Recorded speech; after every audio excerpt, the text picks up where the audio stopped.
Welcome to The Culture. We rest at the pulse of the community, providing all things news, music, fashion, events, and everything that we talk about in between. It's a lifestyle. We are The Culture.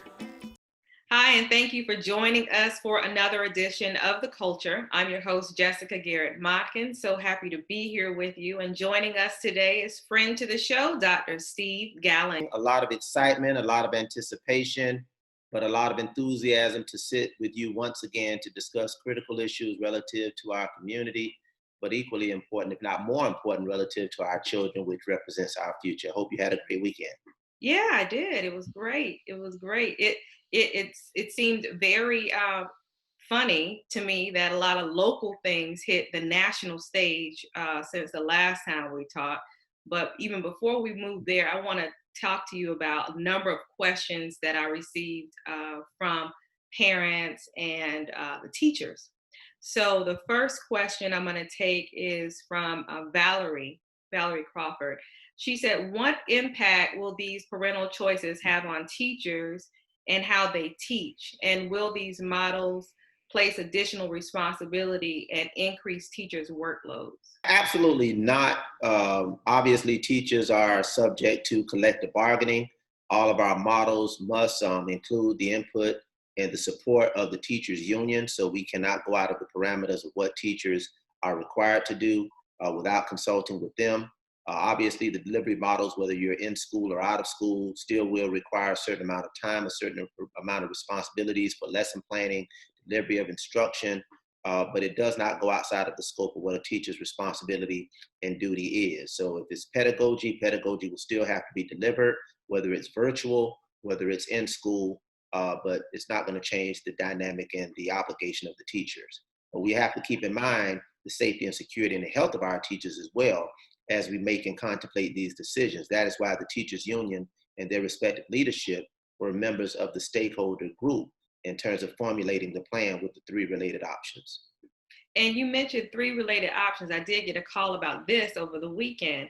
On the survey that parents filled out, there were only two options. One was distant and the other was in school. Was there something that happened between the time that we talked? I thought that there was supposed to be a hybrid option. Yes, there was an initial glitch from the initial survey. I did get some communications as well. I think that was revised. But in addition to the survey, I called the question at the committee meeting. We can celebrate that we had 100,000 people responded during the initial survey, but we're a district of nearly 275,000 students, 350,000 plus when you count charter schools and other related public school programs. So if we got 100,000 responses, that means that over 150, 200,000 people did not respond, people we did not hear from. So I raised that particular issue at the school board meeting because what history has often taught us is that those voices that we do not hear from represent the least, the last, and the lost.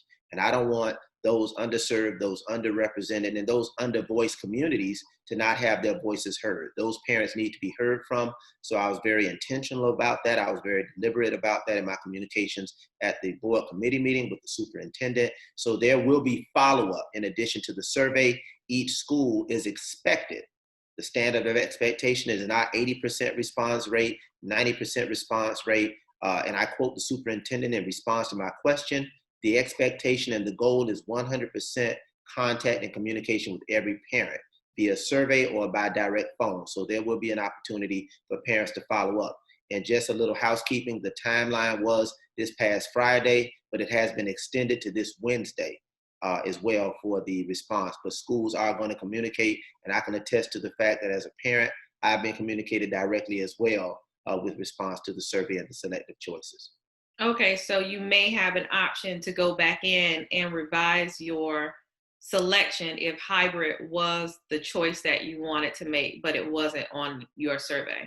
Yes, absolutely. And if you have any questions, as always, communicate directly with the school principal, or if any else fails, 305-995-HELP. That line is still alive because we are still in a crisis mode. We are still in a communication mode. We are still in a support mode. We are still in a mode to help. So again, speak directly with the school principal. If you don't have access or you can't reach them, please dial 305-995-HELP, or, you can reach out to yours truly from Florida City to County Line Road. That's right. Now, our next question comes from Jody Mumford Porter. She said, it's difficult to virtually replicate a classroom setting. Naturally, there are some things that become lost in translation. Are you at all concerned about the quality of education students will receive during the upcoming school year?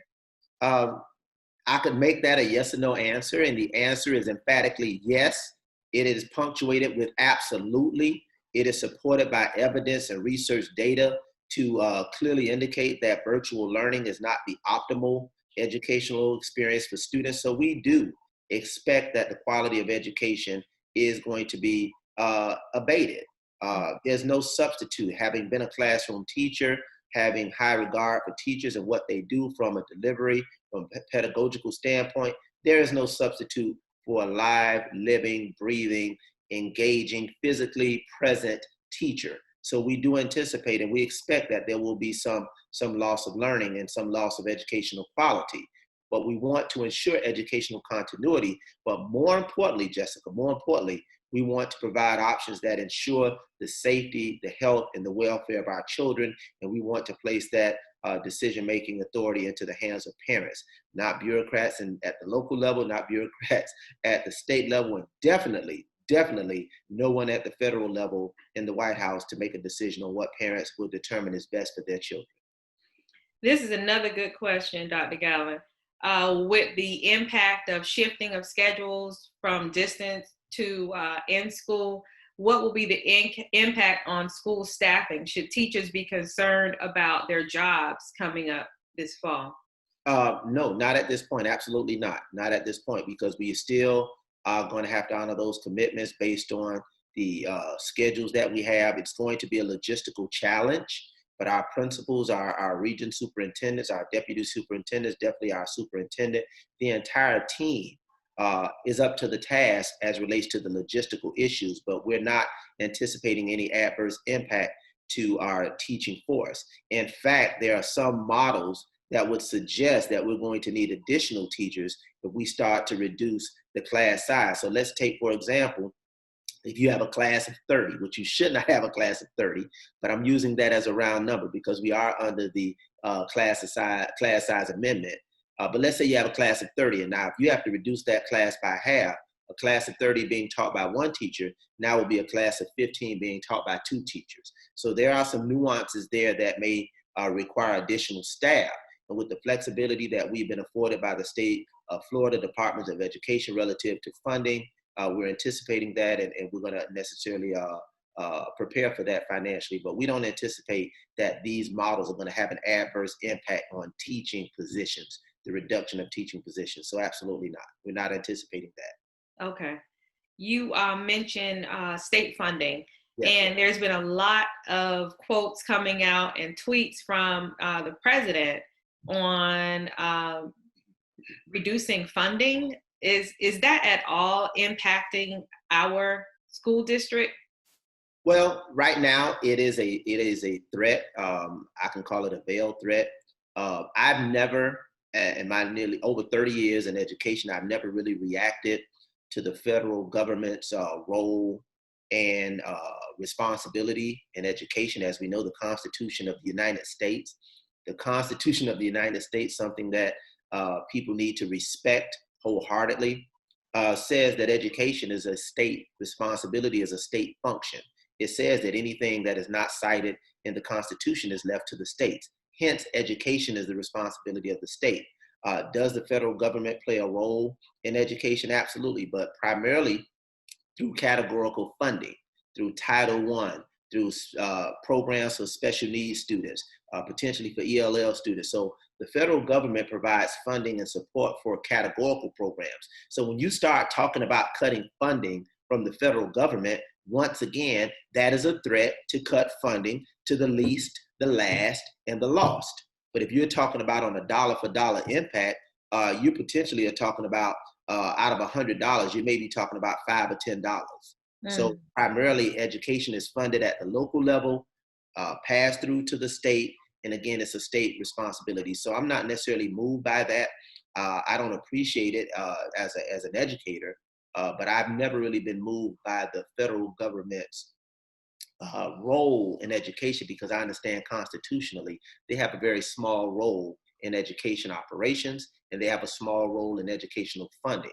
But any potential threat to the reduction of funding, once again, is holding our least, our last, and our lost hostage, holding them hostage based on decisions that are local and based on decisions that should be made by local school boards and state departments of education.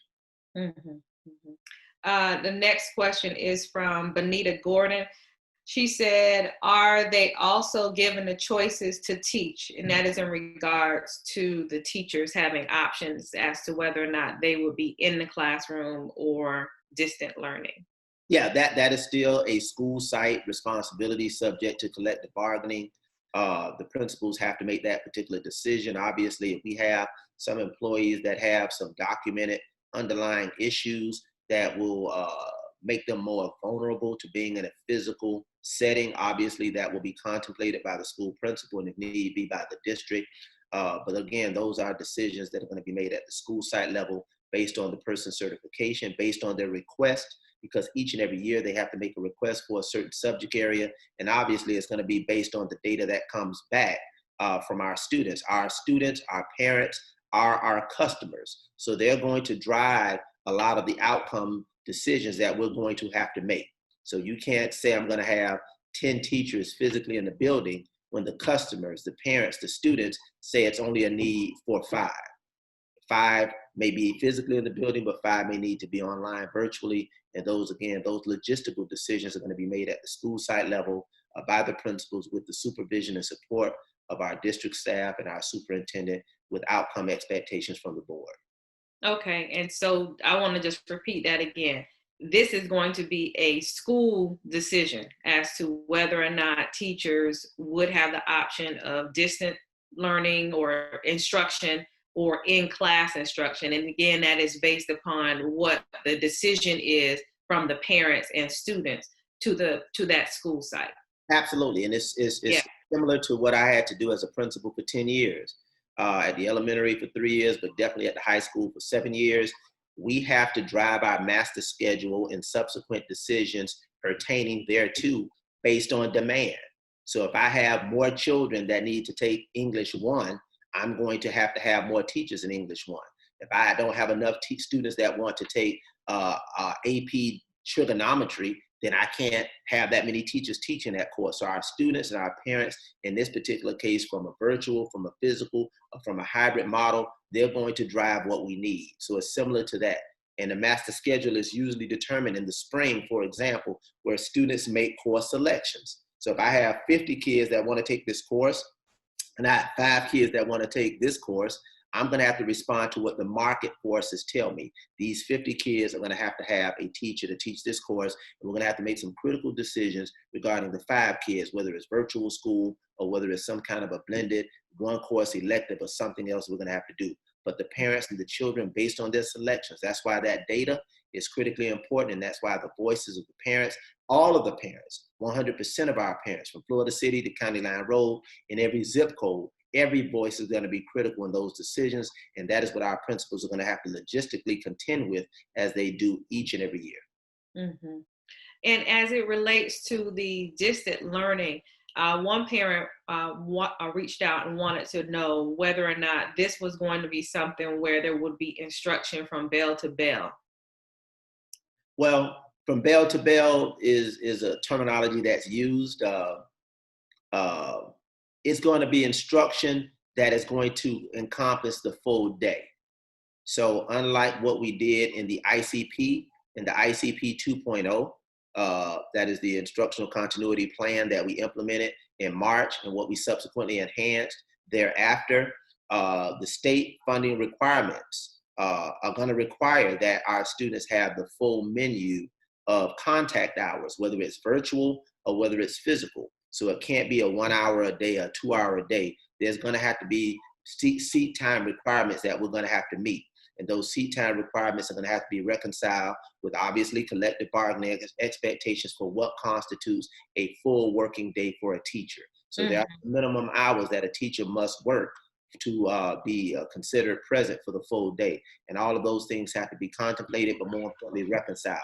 Seat time requirements for funding and expectations for course completion, and hours contractually required through collective bargaining. Will there be some time prior to the school term in the fall where parents who will be doing distant learning may have some type of coming up to speed of sorts to understand how and what they should and should not be expecting, how to teach from home, as opposed to on the job training? Is there something like that that might be done? Yes, there's something that's being contemplated in that regard. I'm actually framing something similar to that that I'm going to be possibly presenting. We do understand that the quick transition for the parents was a challenge, especially for many parents who were not as adept and nimble on the utilization of technology. So we do understand that there are some issues with that. I want to say that is not to suggest that that has not been in place through the various school sites. Again, a lot of these things are school specific, are teacher specific, but I do think we should take a more affirmative approach as a school district to provide for such up-to-date training, insight, information, not only in the utilization of technology, but to answer some questions as relates to the day-to-day challenges that we all were thrust into in March. So absolutely there's going to be some conversation either from the administration, but I can assure you there will be something coming as a board member. Okay. And then I don't want to get ahead of what I'm contemplating. well, I'm always in your head. Yeah, you're there. I pull it out. I pull it out. You're there. With your in-school learning, as it relates to the buses, someone asked about social distancing on the buses. Was that something that has been discussed? Oh, yeah, that was a part of the reopening plan and the social distancing. The requiring of masks is very difficult to social distance on the bus, but obviously we're going to be reducing the number of students on a bus. So a bus that may hold 50 kids obviously will develop its routes to only transport 25. And again, a lot of that is predicated, once again, to the parents on the data who want to know. So if you had 100 kids being transported and only 50 are going to now come to school physically, that's going to reduce that ridership by 50%. So those things will lend itself to more easily social distancing approaches. But again, that data is going to be critically important, but we are committed and we are obligated, quite frankly, to not pack our buses up with 100% capacity, because that will make social distancing nearly impossible. Mm-hmm. Now, this question came up in our chat as well as at the, I don't want to say marathon school board meeting. They were questioning about how the raises for new teachers affected veteran teachers, and if there has been any discussion to that or solution. Well, the raises for new teachers, and it's very important to understand what was the impetus for that. That is a state allocation. The raises for teachers, for new teachers, was not predicated on a collective bargaining approach. That was not what Dade did, what Broward did, but that is what the state of Florida, through the governor's initiative, did to raise teacher salaries, beginning teacher salaries, to $47,500. That did create a chasm between veteran teachers who may have been teaching 10, 15, 20 years to now have newer teachers to immediately, their first year walking out of college into a classroom, to be within $500, $1,000 difference in their compensation structure. So that, again, was a state function. That was not necessarily anything that was done at the district level. So to answer your question directly, absolutely, there was an issue, because you're now mitigating, or quite frankly, dismissing the time, dedication, and service of veteran teachers. And that creates disparities. We talk about disparities in other areas. This is disparities because I should be paid for my years of service and my years of experience, and it should be commensurate. But when you jump the salary of new teachers to $47,500, and you do not have any enhancement for veteran teachers coming from the state, that now leaves the challenge, but also the opportunity and the obligation to the local school districts. Fortunately, in Miami-Dade County Public Schools, we had the referendum that does provide an additional revenue source at the local level to enhance and amplify teacher salaries, of which I was very, very proud to be the initial board member to profit that item that has now will be yielding an additional $850 million over 4 years. But again, that's coming from local sources, and that still is subject to collective bargaining. So what I've seen is that the union, with the contract that we sought to ratify, that we ratified, they sought to try to close that gap as much as possible, utilizing the local sources that we have at Miami-Dade County Public Schools, but acknowledging the 47.5 mandate that is coming from the state for new teachers.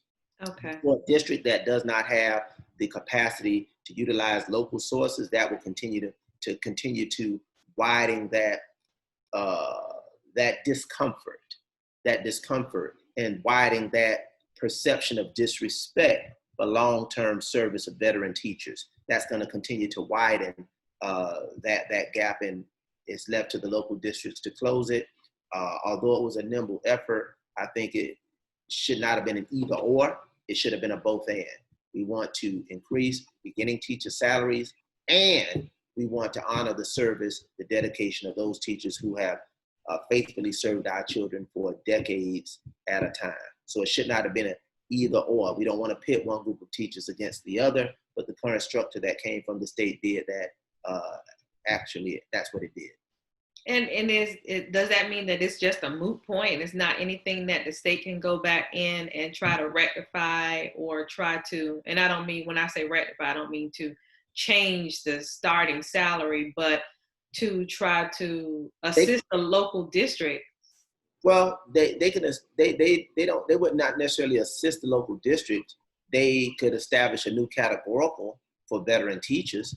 So again, that's my proposition, where you have an either or. Either we do this for new teachers, or we do this for veteran teachers, or we do this for new teachers and we do this for veteran teachers. So it was an either or proposition that was passed. So they selected the 47.5 for the new teachers at the dismissal and expense of the veteran teachers. So they could come back and add to that in the subsequent session. So yes, they can. But in the meantime, we still at the local level have to do what we can and fight like hell to recognize and applaud and celebrate and pay our teachers that have faithfully served our children for 10, 20, 30 years at a time, and need to compensate them accordingly for that service and that experience. Mm-hmm. And that is what we're seeking to do, and we've sought to do through the recent collective bargaining agreement that was ratified. But we were only able to do that because we had additional revenue sources that came from the referendum. Other districts across the state of Florida may not have that additional revenue sources. Mm-hmm. Okay. What are we saying to parents whose children are just starting school? It's a different world. What we have come to understand, experience, and know as human beings, as people, as citizens of the United States who have access and come to understand public education, quite frankly, education, going to the movies, eating in a restaurant, walking in a park, riding on a plane, those things, those experiences, those things that we've often taken for granted are dramatically different. Hence, what you anticipate for your child entering school is not going to be what it's been in the past. Very, very challenging time, but we've had some difficult times in the history of our people as Black people. We've had interesting and challenging times as people that are a part of humanity. But what we also know is that over time, trouble doesn't last always. I posted that last night. Trouble doesn't last always, and we have to be resilient. We have to get through it. But our parents are going to have to understand that this is not going to be their experience. This is not going to be the experience that they've had with their previous children. But we're just going to have to navigate through this together. Is it going to be easy? Absolutely not. Is it going to be emotionally painstaking? Absolutely. But the irony of it is, and what I found over 30 years in education, is that our children are the most resilient, whether it's in school, whether it's in a broken home, whether it's in a community, whether it's in a family situation. Our children are resilient. Our children are resilient, and our young babies, this is what they will have to come to understand at this particular time as normal. And what will be a new normal, prayerfully, is when we can get back with a vaccine, when we can get back to prevention, when we can get back to the elimination of this deadly, vicious COVID-19. And that will be a new experience for them, where they can hold hands, embrace each other, and not have to walk around as we're walking around right now. But for our children who have not experienced anything different, this is what they'll know coming into school right now. That's good. That's good. As always, Dr. Gallen, thank you. We're out of time. I appreciate you. Thank I you. appreciate you. I appreciate you coming. As always, you can follow Dr. Gallen on all social media platforms as well as The Culture. We appreciate you stopping by and tuning in, and we'll see you next time. Thank you. My pleasure. Be blessed and stay safe, and we'll get through this together. It's another one for The Culture. Absolutely. Getting through it is in our culture. Getting through it is in our culture. That's right. We don't go to it, we go through it. That's right. That's right. Thank you. Thank you. The Culture is produced and owned by Hip Rock Star Media and cannot be reproduced or broadcast without written consent by Jessica Garrett Motkins. All rights reserved 2020.